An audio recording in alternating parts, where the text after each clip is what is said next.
Welcome back. Research analyst at financial derivatives company, Desola Sumoni, is back with us to talk more about the commodities market. Desola, thanks for sticking around. So tell us, you were telling us the other time about what is driving the global oil prices today.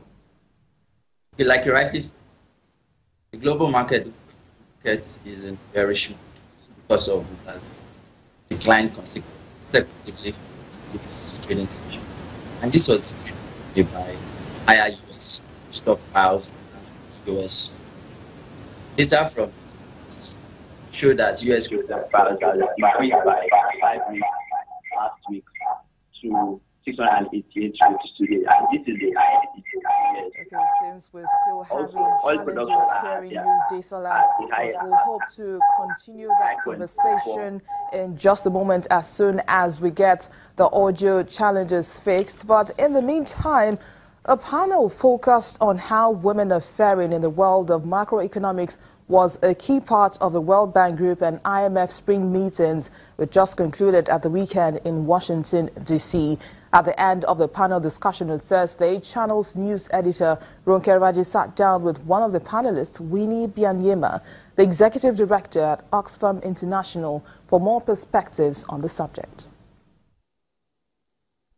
Adeze Kweme. Men and women don't have the same opportunity in the economy, but it starts really at the level of childhood, where boys and girls in many countries don't acquire the same capabilities of education, of health, of growing to become economic beings. And then it translates into inequality in the market, where they meet many barriers, like, as you know, in Africa, a lot of our cultures don't give girls and boys equal rights to inheritance, women equal right to own assets, to own land and cows and so on. And then society taboos about what a man and a woman can do, and then the excessive burden of unpaid work, care work and domestic work in the home also limits a woman's ability to go out and earn.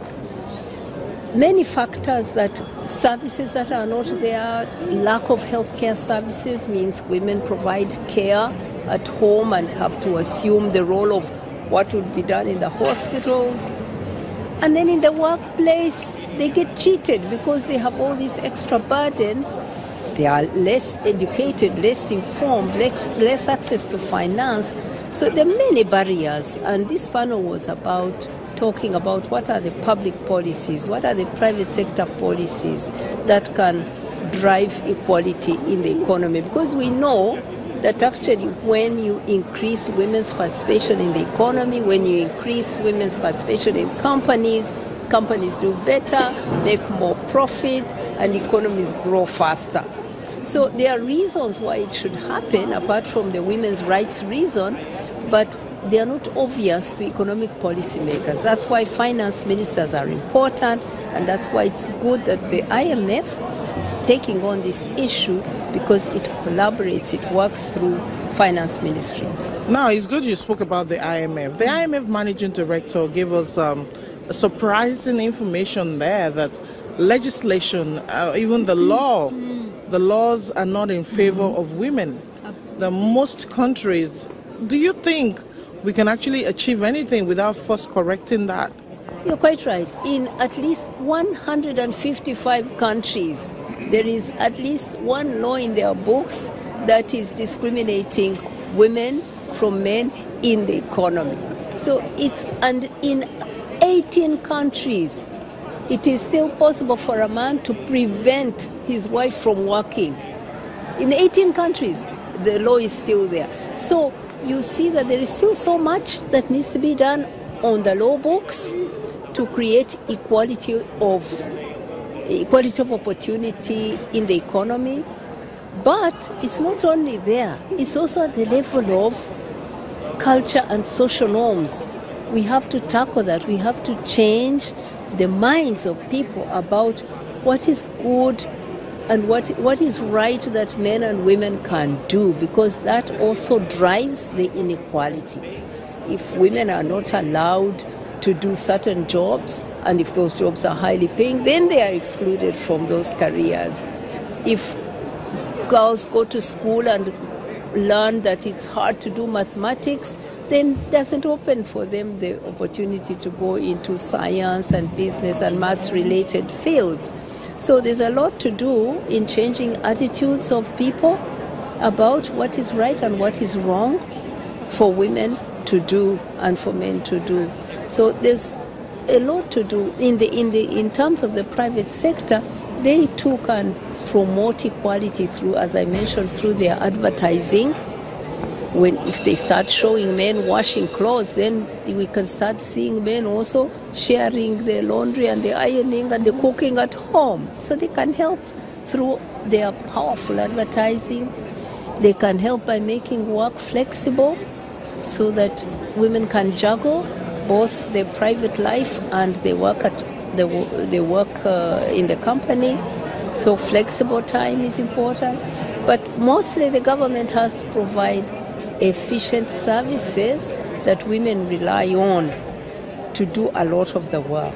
Health care, public transportation, but above all, quality child care services. Now, with all the talks going on, advocacy, I mean, this has been going on for several years. How soon do you think we can achieve this? It's a long struggle. We've been making progress, though.